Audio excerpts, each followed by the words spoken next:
दहीहंडी उत्सवानिमित्त राज्यभरात उत्साह। मुंबई ठाण्यात लाखोंचं पारितोषिक असलेल्या उंच दहीहंड्या फोडण्यासाठी गोविंदा पथकांमध्ये चुरस।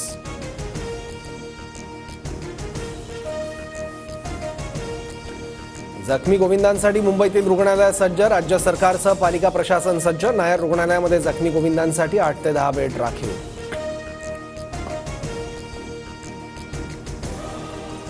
पंतप्रधान मोदींनी 8 महिन्यांपूर्वीच अनावरण केलेला मालवणमधील शिवरायांचा पुतळा कोसळला। ठेकेदार, शिल्पकार, सल्लागार, कंपनी मालकासह जबाबदार व्यक्तींवर गुन्हे दाखल। पंतप्रधान मोदी जिथं जिथं हात लावतात तिथं उद्ध्वस्त होतं। निवडणुकीच्या पार्श्वभूमीवर मोदींकडून घाईत पुतळ्याचं अनावरण। मालवणातील कोसळलेल्या शिवरायांच्या पुतळ्यावरून संजय राऊतांची टीका। वाऱ्याचा ताशी वेग 45 किलोमीटर असल्यानं पुतळ्याचं नुकसान। तात्काळ पुतळ्याची उभारणी करू, मुख्यमंत्री शिंदेंचं आश्वासन। तर दोषींवर सक्त कारवाई होणार, अजितदारांची प्रतिक्रिया। शिंदेंच्या डोक्यात हवा गेल्यानं जमिनीच्या वर उडतायत। छत्रपतींचा असा अपमान मुघलांनीही केला नाही। शिंदेंकडून मर्जीतल्या ठेकेदारांना पुतळ्याचं काम, संजय राऊतांचा हल्लाबोल। शिवरायांच्या पुतळ्याच्या दुरवस्थेबाबत नौदलाला 20 ऑगस्टला पत्र। जबाबदारी नौदलाची होती, सार्वजनिक बांधकाम विभागाची माहिती। भारतीय नौदलाकडून घटनेच्या चौकशीसाठी समिती गठीत। शिवरायांचा पुतळा कोसळल्याची बातमी वेदना देणारी। 8 महिन्यांपूर्वी उभारलेला पुतळा कोसळतोच कसा, राज ठाकरेंचा ट्विटमधून सवाल।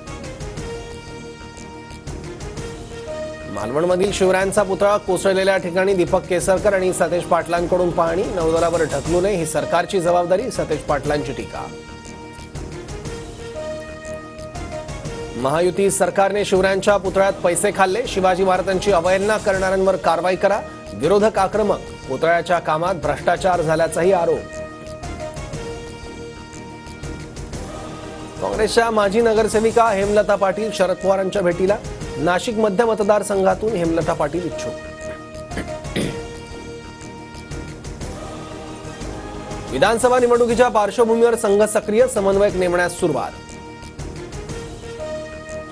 म्हाडाच्या मुंबई मंडळाच्या 2030 घरांच्या सोडतपूर्व प्रक्रियेला 15 दिवसांची मुदतवाढ देण्याची शक्यता। अर्ज विक्री स्वीकृतीला अद्यापही चांगला प्रतिसाद नाही। विविध प्रकल्पातील शिल्लक राहिलेल्या 902 घरांच्या विक्रीसाठी सिडकोकडून योजना जाहीर। घरांच्या किमती 20% कमी करण्याचा निर्णय।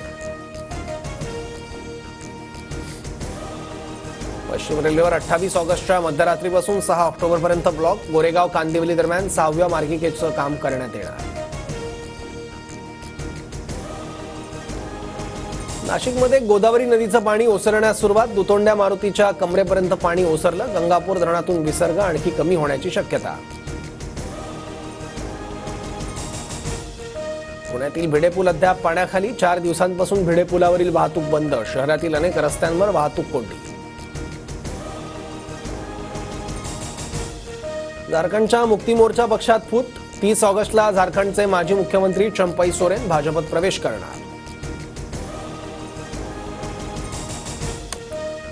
गुजरातमधील अनेक जिल्ह्यांमध्ये पूरस्थिती। अहमदाबादमध्ये अनेक भागात 7 फुटांपर्यंत पाणी साचलं। गांधीनगर, अहमदाबाद, वडोदरा, वलसाडसह 23 जिल्ह्यांमध्ये ऑरेंज अलर्ट।